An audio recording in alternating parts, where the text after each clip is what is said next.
Hello বন্ধুরা, welcome back to my channel তোমাদের সাথী। চলো আজ তোমাদের সামনে বানাবো চিকেন কাটলেট একদম ঘরে থাকা উপকরণ দিয়ে। চলো কিভাবে বানাই ভিডিওটা শেষ পর্যন্ত দেখতে থাকো। প্রথমে এই চিকেনটাকে ধুয়ে অল্প হলুদ আর অল্প লবণ মাখিয়ে রেখে দিয়েছিলাম চিকেনের আস্তে গন্ধটা চলে যাবার জন্য। তারপরে চিকেনটাকে আমি পেস্ট করার জন্য নিয়ে নিলাম। তো তারপরে আমি রুটি, আদা কুচি, রসুন কুচি আর পেঁয়াজ কুচি, কাঁচা লঙ্কা কুচি এগুলো সমস্তটা দিয়ে দিলাম। তারপরে এটাকে আমি একসাথে পেস্ট করে নেব।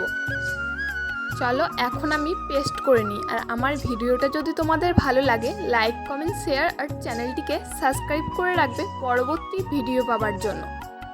তোমরা কমেন্ট করবে এর পরবর্তীতে কী রেসিপি বানাবো। তোমরা যেই কমেন্ট করবে আমি কমেন্ট অনুযায়ী বানানোর চেষ্টা করব। চলো এখানে আমার চিকেনের পেস্টটা রেডি হয়ে গেছে। তো এরপর আমি চিকেনের পেস্টটাকে এখানে বের করে নিলাম সমস্তটা। এরপরে আমি সব কিছু আগে থেকে রেডি করে রেখেছিলাম। তো প্রথমেই আমি একটু পাতিলেবুর রস দিয়ে দেব।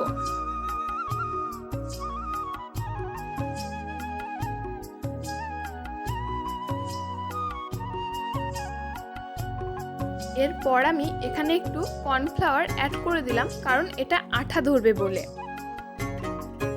তারপরে দিলাম জিরের গুঁড়ো। তোমাদের স্বাদ অনুযায়ী এখানে লবণ অ্যাড করে নেবে। তো এরপরে দিয়েছি গরম মশলার গুঁড়ো, আর তারপর সবশেষে দিয়ে দিলাম গোলমরিচের গুঁড়ো। চলো এটাকে এবার আমি সব একসাথে মাখিয়ে নেব।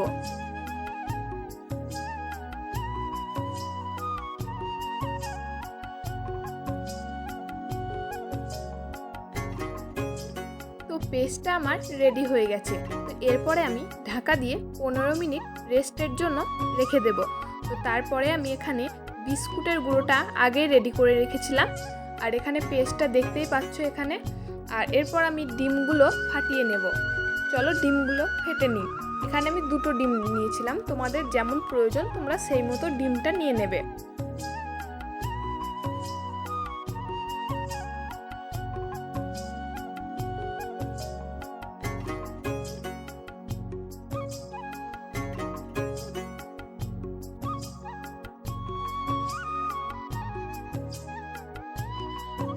তো ডিমটাকে আমি এখানে ভালো করে ফাটিয়ে নেব।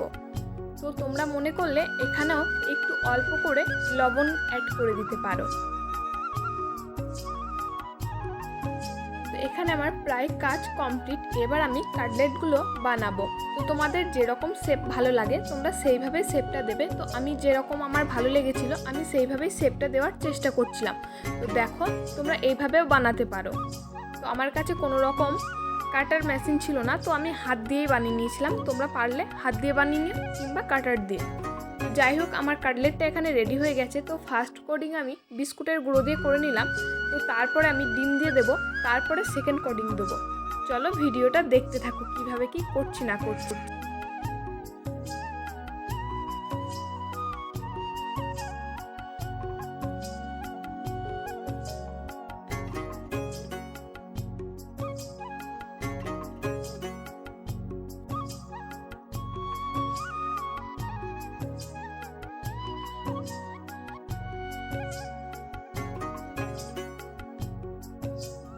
তো এইভাবে আমি সমস্ত কাটলেটগুলোকে এক এক করে রেডি করে নিলাম।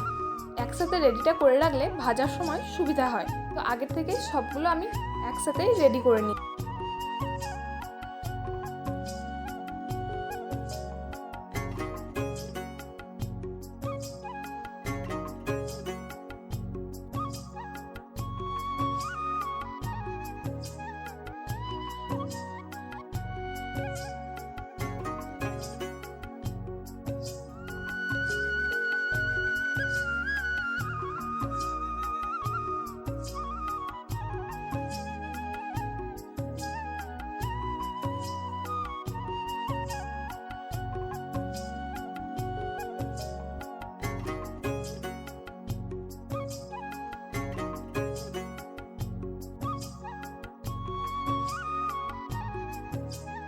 তো দেখতেই পাচ্ছ এভাবে আমি কাটলেটগুলো এক এক করে রেডি করে নিয়েছি।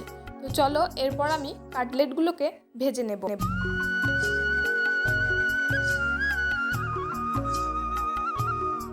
এখানে আমি কড়াইটাকে বসিয়ে নিলাম। তো এরপরে আমি কড়াইয়ে তেল দিয়ে দেব। তোমাদের যতটা তেলের প্রয়োজন তোমরা তোমাদের মতো তেলটাকে দিয়ে দেবে। এরপর আমি একটা একটা করে কাটলেটগুলো আস্তে আস্তে ভেজে নিচ্ছিলাম। তো চলো দেখো আমার কাটলেটগুলো কত সুন্দর হয়েছে। দেখতে থাকো আমার ভিডিওটা। আর ভিডিওটা ভালো লাগলে লাইক, কমেন্ট, শেয়ার, সাবস্ক্রাইব করে দেবে আমার চ্যানেলটিকে।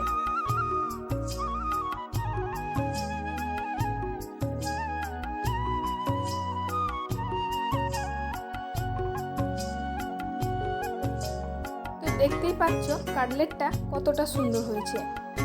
এখানে আমি কাটলেটটা সবশেষে সার্ভ করে নিলাম। সত্যি বলতে কাটলেটটা খুবই সুন্দর হয়েছিল। তোমরাও এইভাবে বাড়িতে বানিয়ে নিতে পারো। থ্যাংক ইউ বন্ধুরা ভিডিওটা শেষ পর্যন্ত দেখার জন্য।